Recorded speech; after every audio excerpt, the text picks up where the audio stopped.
আসসালামু আলাইকুম গাইস। আজকে আপনাদের সাথে শেয়ার করব একটা চীনা হাঁস রান্নার ভিডিও। এটা হচ্ছে দেশি চীনা হাঁস, ঠিক আছে? এই যে শাশুড়ি পাঠাইছে, বাড়িতে পুষেছিল সেগুলো। হ্যাঁ, এই যে বাড়িতে পুষেছে এগুলো। আজকে আপনাদের সাথে এই রান্নাটা শেয়ার করব, অবশ্যই দেখতে থাকবেন।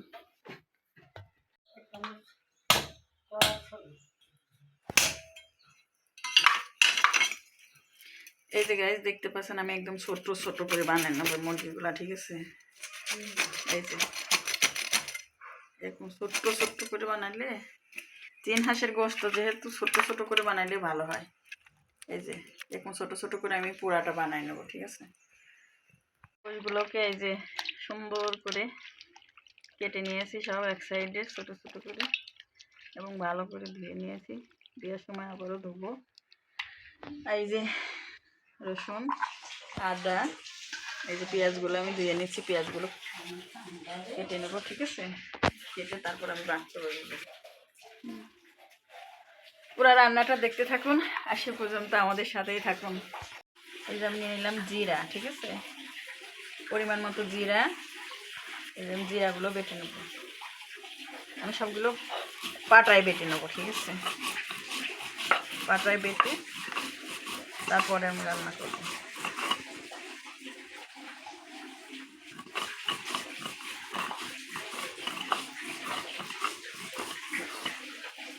জিরা মরিচ একটু কম দিয়েছে।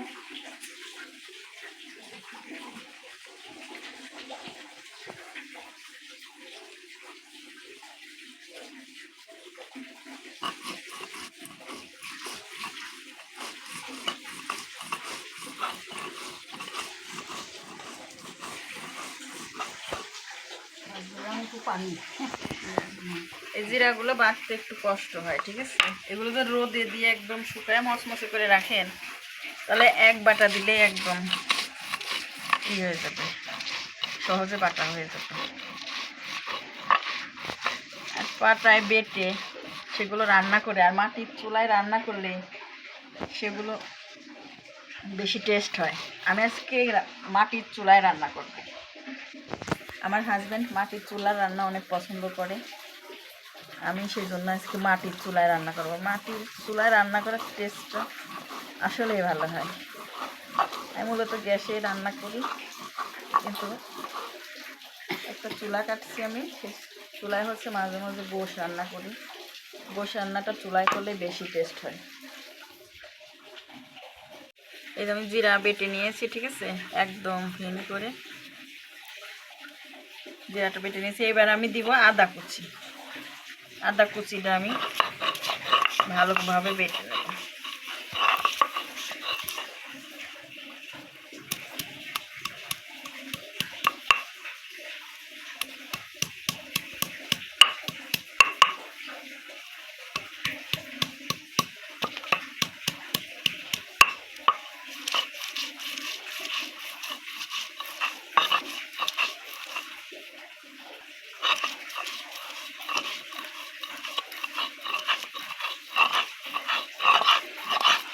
আদা বাটতে বেশি সময় লাগে না, আদা খুব সহজে এটা গলে যায়।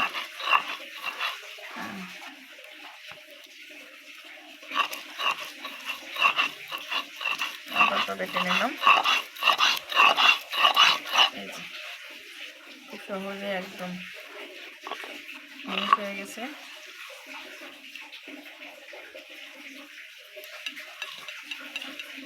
এবারে দিয়ে দেবো রসুন। রসুনটা বেটে নেব।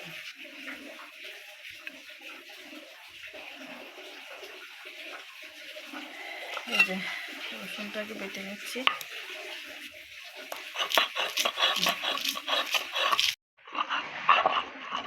এই যে আমার রসুনটাও বাটা হয়ে গেল। এই যে আমার রসুনটা বেটে নিলাম।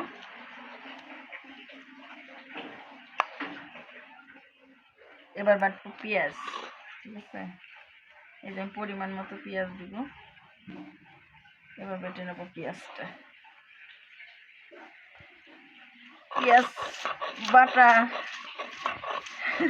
পেঁয়াজ বাটা কষ্ট পাটায়, কষ্টের চাইতে পেঁয়াজ কাটাটা কষ্ট।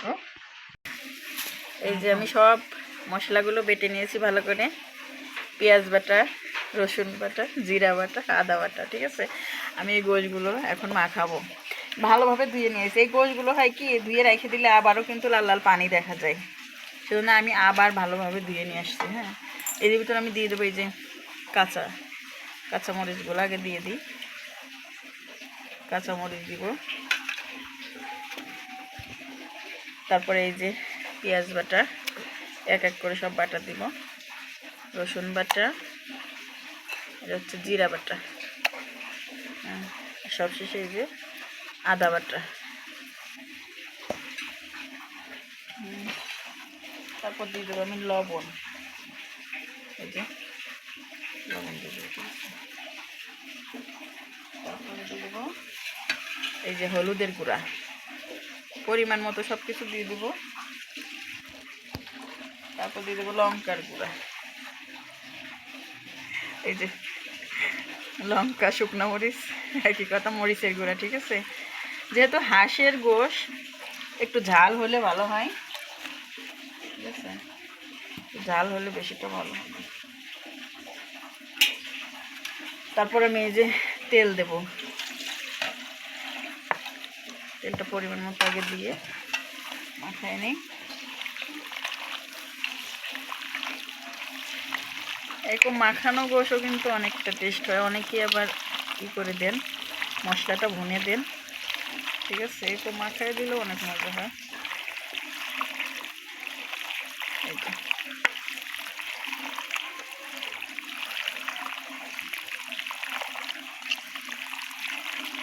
এরকম ভালোভাবে মাখায় নেব।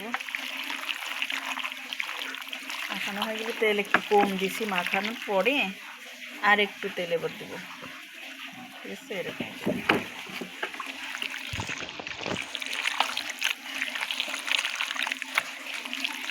এই দেখেন মাখানেতে কি কালার চলে আসছে, একদম টকটক একটা কালার। চীন হাঁসের গোশ,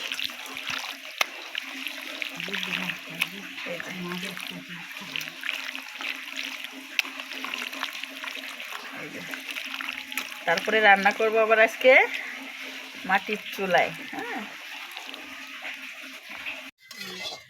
অবশেষে এই যে আমি মাটির চুলায় চলে এসেছি। চুলাটা রান্না করা হয় না যদিও, মাঝে মধ্যে যখন আমি গোশ রান্না করি তখন এই চুলায় আমি রান্না করি, ঠিক আছে। এই জন্য অনেকদিন পরে আসলাম আজকে। এই যে আমি গোশটার জন্য এই যে পেঁয়াজ দিয়েছি, পেঁয়াজ আর একটু তেল দিয়ে লাল লাল করে, তো লাল লাল হয়ে গেলে তারপর আমি এটা দিচ্ছি।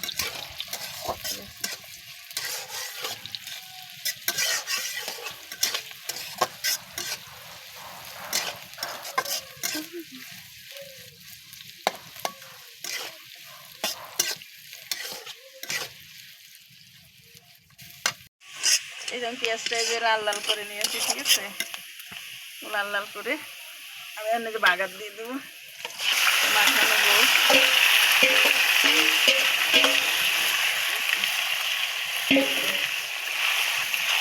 এটা আমি দিব,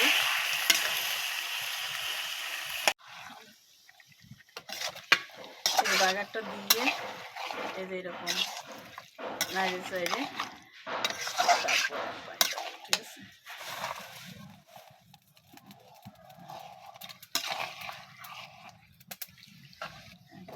এরকম নাড়াচাড়া করে নেব।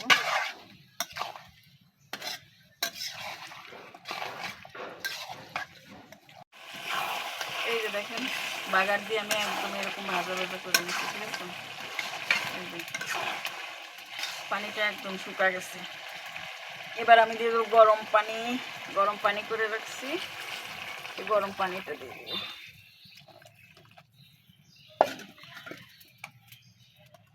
গরম পানি দিয়ে তারপর আমি জাল করে নেব।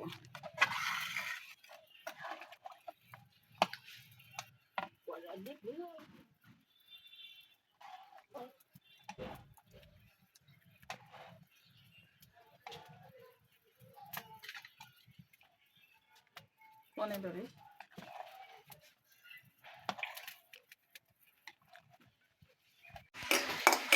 এই যে আমি বসিয়ে দেওয়ার জন্য, ঠিক আছে, এই যে গরম মশলা আর একটু জিরা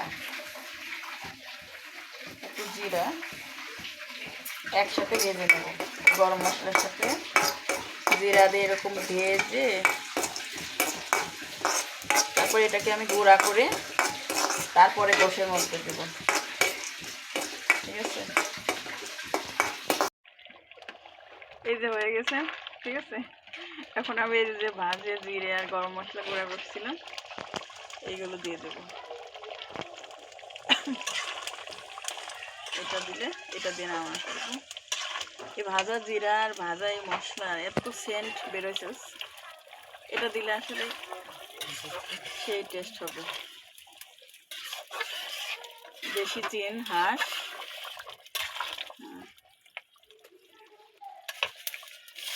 সেই মজা হবে। এই যে আমার রান্না শেষ। এই যে হাঁসের মাংস দিয়ে এখন আমি ভাত খাবো, ঠিক আছে। দেখি কেমন টেস্ট হয়েছে।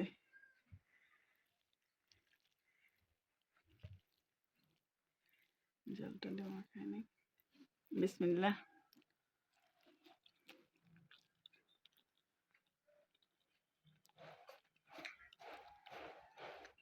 মাশাল্লাহ মাশাল্লাহ, অনেক সুন্দর হয়েছে, ঠিক আছে।